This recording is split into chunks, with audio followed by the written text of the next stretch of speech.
ఈరోజు కష్టాలు అనేటివి వస్తాయి.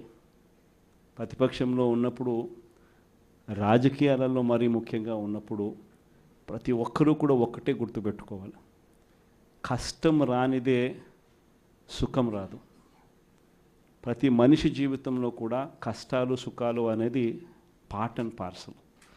ప్రతిపక్షంలో ఉన్నప్పుడు మన కష్టాలు కనిపిస్తాయి, కానీ ఆ ప్రతిపక్షంలో ఉన్నప్పుడు ఆ కష్టాలలో వచ్చినప్పుడు మనం ఆ కష్టాలను ఎలా ఎదుర్కొంటాం అన్నది మనల్ని లీడర్లు చేస్తాయి.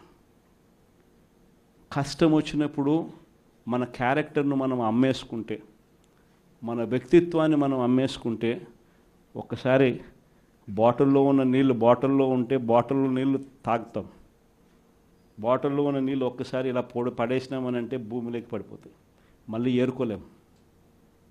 క్యారెక్టర్ కూడా అలాంటిదే. ఒక్కసారి విడిచిపెట్టేసినాము అని అంటే మళ్ళీ దాన్ని ఏరుకోలేం.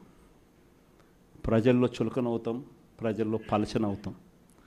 ఇది ప్రతి ఒక్కరూ కూడా గుర్తుపెట్టుకోండి. కష్టాలు అన్నటివి ఎల్లకాలం ఉండవు. ఎవరికి ఏ కష్టం వచ్చినా కూడా నా కథ గుర్తు తెచ్చుకోండి. 16 నెలలు నన్ను జైల్లో పెట్టినారు. నా మీద కేసులు వేసింది కూడా మళ్ళీ ఎవరో కాదు, అటు కాంగ్రెస్ ఇటు తెలుగుదేశమే. నా పిటిషన్లో ఎవరు పిటిషనర్స్ అంటే అటు కాంగ్రెస్ ఎమ్మెల్యేలు, ఇటు తెలుగుదేశం పార్టీకి సంబంధించిన నాయకులు. కేవలం రాజకీయంగా ఎదుగుతున్నాను అని ఒకే ఒక కారణంతో దొంగ కేసులు బనాయించారు. 16 నెలలు జైల్లో పెట్టినారు. కానీ ఏమైంది?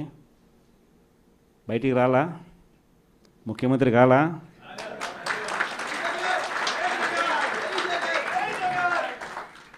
ప్రతి ఒక్కరు ఇది గుర్తుపెట్టుకోండి. ఎవరికైనా ఇంతే. మహా చేస్తే వీళ్ళు ఏం చేయగలుగుతారు? దొంగ కేసులు పెడతారు,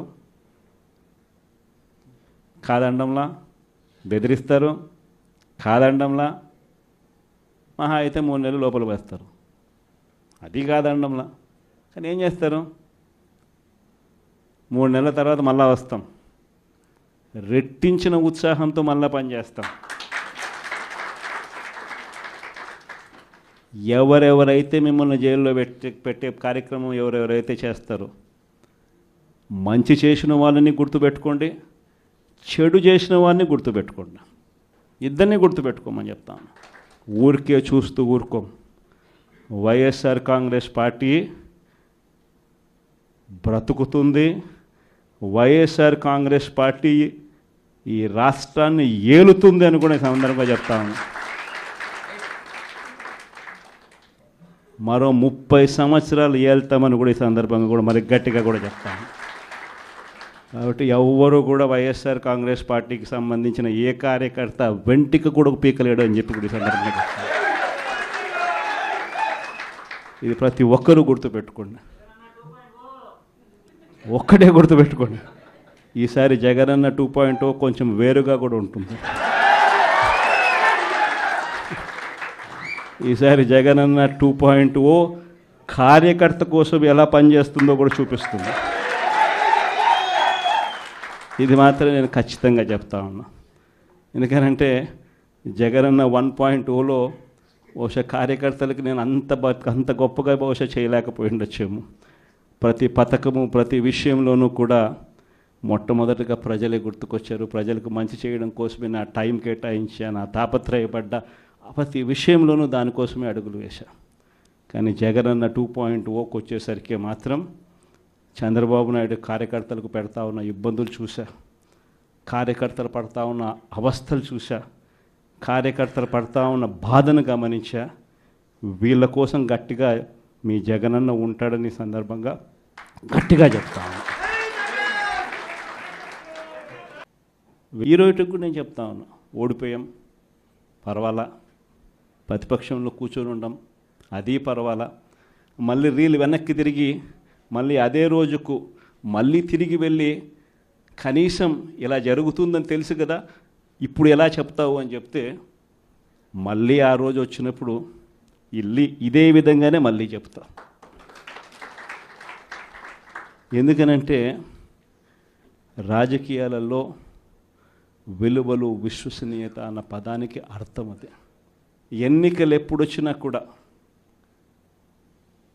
అదే విలువలు, అదే విశ్వసనీయత అన్న ఒకే ఒక్క పదం మీద మళ్ళీ వైఎస్ఆర్సీపీ మళ్ళీ అఖండ మెజారిటీతో మళ్ళీ గవర్నమెంట్. కానీ ఈసారి ఫామ్ చేసినప్పుడు మాత్రం ప్రజలకు చంద్రబాబు నాయుడు నైజం పూర్తిగా అర్థమైపోతుంది. కాబట్టి మనల్ని మళ్ళీ 30 ఏళ్ళు అక్కడే కూర్చోబెట్టే విధంగా కూడా ప్రజలు ఖచ్చితంగా అడుగులు వేస్తారన్న నమ్మకం నాకుంది. ఎందుకంటే ఈరోజు ఒకవైపున ఇచ్చిన హామీలన్నీ కూడా పక్కకి వెళ్ళిపోవడం అన్నది ఒక ఆస్పెక్ట్ అయితే, రెండో ఆస్పెక్ట్ ఏమిటి అని అంటే ప్రతి వ్యవస్థ నిర్వీర్యం అయిపోయింది. కేవలం చంద్రబాబు నాయుడు గారి ప్రభుత్వం రాక మునుపు మన ప్రభుత్వం ఉన్నది. మళ్ళీ మన ప్రభుత్వంలో ఎలా ప్రతిదీ కూడా ఎలా పగడ్బందీగా ఎలా జరిగింది, చంద్రబాబు నాయుడు ఎందుకు చేయలేకపోతున్నాడు, ఈ చర్చ ప్రతి ఇంట్లోనూ కూడా జరుగుతూ ఉంది. ప్రతి పథకము కూడా ట్రాన్స్పరెంట్గా, పారదర్శకంగా ప్రతి ఇంటికి చేర్చే పరిస్థితి నుంచి ఈరోజు అన్ని కొలాప్స్. కేవలం 9 నెలలు. ఒకవైపున వ్యవస్థలన్నీ కొలాప్స్, మరోవైపున ఏది చూసినా స్కామే. ఏ గ్రామంలో చూసినా బెల్ట్ షాపులు. ఎమ్మెల్యే దగ్గరుండి ఆక్షన్ పాడిస్తూ ఉన్నాడు. 2 లక్షల 3 లక్షల నీ ఇష్టం. ఆ 2 లక్షలు కట్టడానికి పోలీసులు సపోర్ట్ చేస్తారు, దగ్గరుండి మద్యం అమ్మేట్టుగా. ఎంఆర్పి రేటుకు వాళ్ళు కొనుక్కుంటారు, ఎంఆర్పి రేటు ప్లస్ ఇలా ప్రాఫిట్ వేసుకొని వాళ్ళు అమ్ముతారు.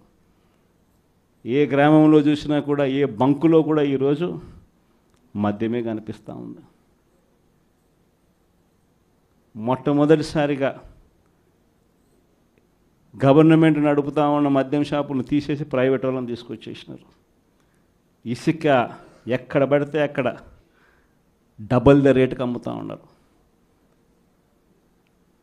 ప్రతి నియోజకవర్గంలోని పేకాట క్లబ్బులు ఎక్కడ పడితే అక్కడ కనిపిస్తూ ఉన్నాయి.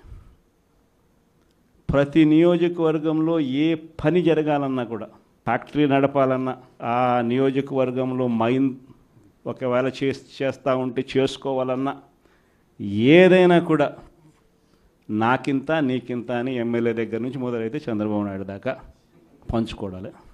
ఇవన్నీ కూడా ఏ స్థాయిలో జరుగుతూ ఉన్నాయనంటే, నిజంగా ఈరోజు వైఎస్ఆర్సీపీ పార్టీ కానీ, వైఎస్ఆర్సీపీ ఎమ్మెల్యేలు కానీ ఈరోజు నిజంగా చాలా మంచోళ్ళ కింద కనిపిస్తూ ఉన్నారు